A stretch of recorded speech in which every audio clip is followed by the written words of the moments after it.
আলহামদুলিল্লাহ। কি তুই আলহামদুলিল্লাহ পড়ছিস? আমি এত কষ্টের ভিতরে আমি ভাবলাম কি আমার বন্ধুর কাছে যাই, কিছু একটা সান্ত্বনা দিবে, তা না করে তুই আমাকে কষ্ট দিচ্ছিস। আমি ওকে আপন ভেবেছি, সে কি করলো? সে আমাকে কষ্ট দিয়ে দুঃখ দিয়ে চলে গেল রে।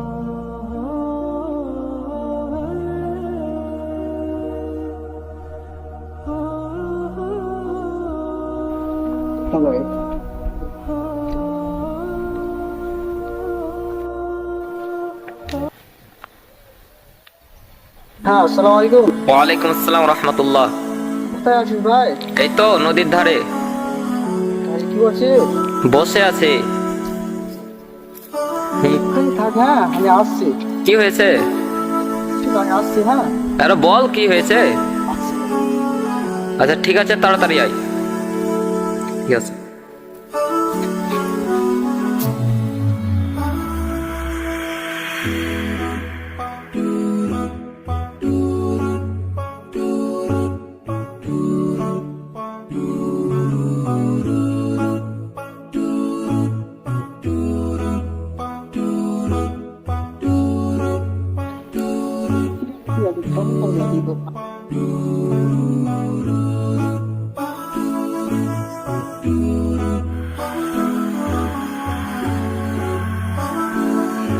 আসসালামু আলাইকুম। ওয়ালাইকুম আসসালাম রহমতুল্লাহ।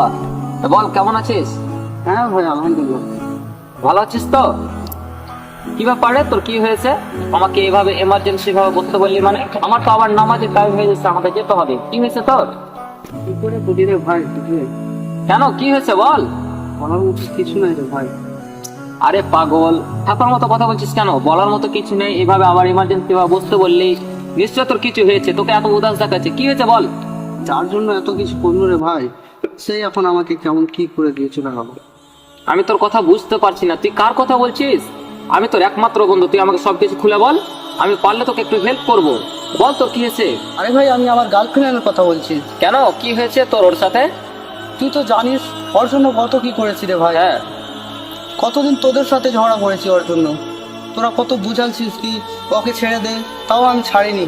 অথচ তোরাকে ছেড়ে দিতে চেয়েছি, কিন্তু ওকে ছাড়ি। কতদিন বলেছে মা বাবা তুই ওর সাথে থাকিস না, মেয়ের পাল্লে থাকিস না, ও মেয়ে ভালো লয়। তাও আমি মা বাবার কথা শুনিনি রে ভাই।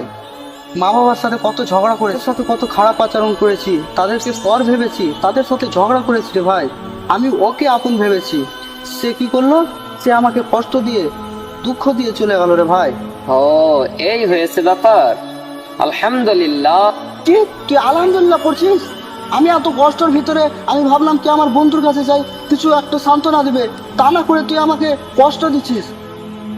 তুই বন্ধু না শত্রু? হ্যাঁ, আরে পাগল, আমি তোর শত্রু না, তোর ভালো চাই, এই জন্য তুই এদিকে আয়, আমি তোকে বোঝাচ্ছি। আরে আমি তোর সব সময় ভালো চেয়ে এসেছি, এখনো তোর ভালো চাই। আর আলহামদুলিল্লাহ বললাম তোকে দুঃখ দেওয়ার জন্য নয়।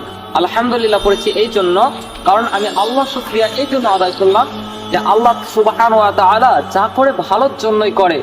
তুই তোর ভুলটা বুঝতে পেরেছিস, যে তার জন্য তুই কত জনের সঙ্গে ঝগড়া করেছিস, আমার সাথে ঝগড়া করেছিস, তোর মা বাবার সাথে যে তোকে কষ্ট করে মানুষ করেছে, তাদের তো একটা স্বপ্ন আছে বল, তাদের সঙ্গে ঝগড়া করেছিস, তাদেরকে পর করে দিয়েছিস, আর তোর গার্লফ্রেন্ডকে আপন মনে করেছিস। এটাই আমার দুনিয়া, এই দুনিয়াতে এছাড়া আর কোনো কিছুই আপন নেই। তাকে সবচাইতে বেশি ভালোবেসেছিস, তাই না? কিন্তু তোকে আজ কি করলো? সে আজকে দুঃখ দিয়ে চলে গেছিল। আমি তোকে অনেকদিন আগে থেকে বোঝাচ্ছি যে এই দুনিয়াতে একমাত্র মা বাবা ছাড়া কেউ নিঃস্বার্থভাবে ভালোবাসতে পারে না। আরে মেয়েরা শুধু পথভ্রষ্টই করতে পারে, পথ দেখাতে পারে না। এই অবৈধ সম্পর্কতে মানুষ কোনোদিন শান্তি পায় না, আল্লাহ তাকে অসন্তুষ্ট হয়ে যায়। এই জন্য আল্লাহ সুবহানাহু ওয়া তাআলা কঠোরভাবে মানুষকে নিষেধ করেছে, লা তাকরাবুজ জিনা, তোমরা দিনার করা তো দূরের কথা, ওর ধারে কাছেও যেও না। তোকে কত বুঝেছি, কিন্তু তুই মেনেছিস? মানিসনি। আজকে তুই এসে ভুলটা বুঝতে পেরেছিস। এখন তোর জরুরি কর্তব্য হলো যে তুই আল্লাহর কাছে ফিরে যা, তোর জীবনের সব কিছু গুনাহকে মাপ চেয়ে নে, সময় থাকতে সতর্ক হ, এবং আল্লাহ সুবহানাহু ওয়া তাআলার কাছে তওবা করে কান্নাকাটি করে তোর জীবনের গুনাহগুলোকে মাপ চেয়ে নে। শেষ নয়, মেয়েদের চক্রান্ত অত্যন্ত শক্তিশালী। বলা হয়েছে শয়তানের চাইতে বেশি শক্তিশালী ওদের চক্রান্ত। যাই হোক, তুই ভুল বুঝতে পেরেছিস, ফিরে এসেছিস, এতে আমি অনেক খুশি। আর তোর এখন জরুরি কর্তব্য হলো তুই আল্লাহর কাছে ফিরে যা, আল্লাহর কাছে ক্ষমা চা, তোর জীবনের গুনাহগুলো মাফ চেয়ে নে। তুই যদি যতদিন বেঁচে আছিস আল্লাহর ইবাদত করে, আল্লাহর দিকে ফিরে যা। আল্লাহ তওবাকারীকে সবচেয়ে বেশি পছন্দ করে, মোহাব্বত করে। তুই যদি এখন আল্লাহর ভালোবাসা পেতে চাস তো আল্লাহর কাছে ক্ষমা চেয়ে তুই আল্লাহর দিকে ফিরে আয়। বুঝতে পেরেছিস ভাই? আরে ভাই, আমি আমার ভুল বুঝতে পেরেছি। আজ থেকে নামাজ পড়বো, আর আমি আল্লাহর কাছে আগেকার গুনাহগালা মাপ চেয়ে নেবো। আর কোনোদিন কোনো মেয়ের পাল্লায় পড়বো না, ইনশাআল্লাহ। যাই হোক, ঠিক আছে ভাই, চল এখন যাওয়া যাক।